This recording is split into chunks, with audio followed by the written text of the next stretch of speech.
현재 한국 시장의 가장 큰 화두는 금투세입니다. 금투세를 완전히 폐지하느냐, 아니면 또 한 번 유예를 하느냐, 아니면 수정안을 만들어서 그냥 예정대로 내년 1월에 강행을 하느냐. 이렇게 세 가지 선택지를 남겨둔 상황인데 방향은 아직 결정되지 않았죠. 개인 투자자들의 여론은 압도적으로 금투세를 폐지하라라는 방향이고요. 여당도 역시 마찬가지로 금투세 폐지 방향이고, 야당은 금투세를 예정대로 강행을 해야 된다라는 입장을 계속해서 고수하고 있습니다. 중요한 것은 금투세 강행에 대한 야당의 논리인데, 이 논리가 빈약하다는 겁니다. 금투세로 인해서 시장이 개선이 된다거나 실효성에 대한 이야기는 전혀 없고, 단지 애시당초에 금투세를 하기로 약속을 했었고, 또 소득이 있는 곳에는 세금이 있어야 된다라는 것이 야당의 강행의 논리라는 거죠. 근데 이 논리가 문제가 있다는 겁니다. 금투세를 도입한 국가를 보면은 미국, 독일, 영국, 일본, 이렇게 금융 선진국들입니다.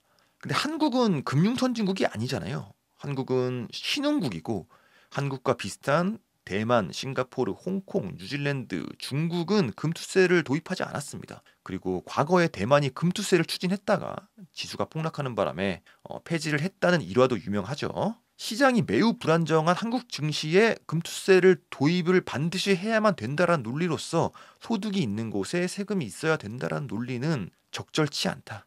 이런 원론적인 이유를 들면서 금투세 강행 입장을 고수하는 것에 투자자들은 전혀 설득이 되지 않고 있으며, 한국 증시의 상황과 시장 구성원들의 입장, 그리고 증시 전반의 형평은 전혀 고려하지 않은 채 무조건 약속대로 하겠다라는 것 또한 전혀 납득이 되지 않는 그런 상황이다.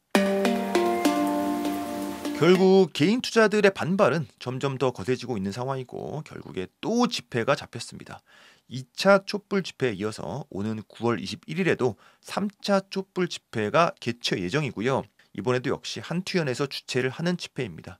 장소와 시간을 보면 9월 21일 토요일 저녁 6시 반에서 8시까지 서울역 광장 1번 출구 인근에서 진행이 된다고 합니다. 준비물은 간절한 마음과 뜨거운 목소리.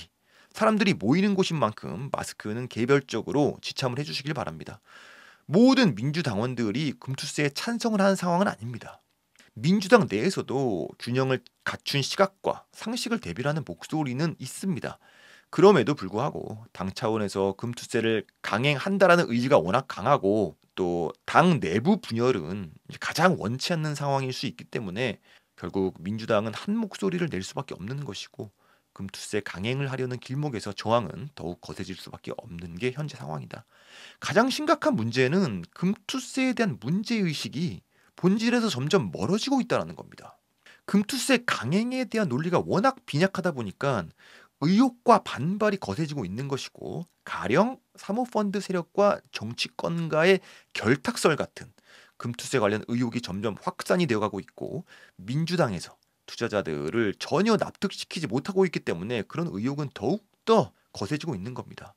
최근에 보완을 했다라면서 내놓은 금투세 개정안을 보면은 정작 투자자들이 의심을 하는 내용은 전혀 안 들어있고, 그러니까 사모펀드에 대한 내용은 아예 없고 그냥 대충 수습하는 모양새이기 때문에 분위기가 점점 더 심각해지고 있는 거겠죠. 금투세 관련 의혹이 사실이거나 의혹이 풀리지 않은 채로 상황이 이대로 흘러가게 된다면 금투세 강행을 주도했던 국회의원들은 정치 생명에 있어서 돌이키기 힘든 타격을 입게 되지 않을까라고 개인적으로 생각을 합니다. 그런 의미에서 금투세를 강행을 주도하는 입장에서는 세부 법안에 대한 의혹 해소를 확실하게 풀어주시기를 바라는 마음입니다. 진짜로 금투세가 시행이 되면 사모펀드는 원래는 49.5% 내던 세금이 27.5%로 줄게 되는 것일까? 민주당은 금투세가 부자 세금이라고 주장을 해왔는데, 부자들만 운영하는 사모펀드의 세금이 저 정도로 드라마틱하게 줄어들게 되면 저것은 부자 감세가 아닌가?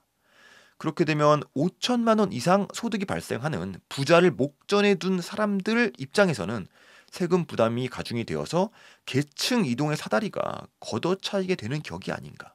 결국 이미 슈퍼리치인 사모펀드 투자들은 세금이 감세되는 효과가 발생하게 되는 것이 아닌가라는 의혹이 증폭이 되고 있다는 것이고, 이 의혹에 대한 구체적인 설명과 금투세 추진에 납득할 만한 이점이 있는지 설명이 필요하다는 겁니다.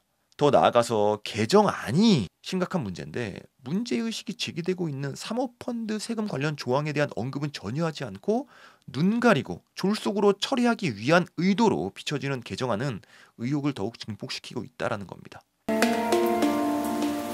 DC 인사이드 코스피 갤러리 개념글 중에서 하나를 소개시켜 드리려고 합니다. 현재 투자자들의 민심을 대변하는 글이라고 생각을 하고요.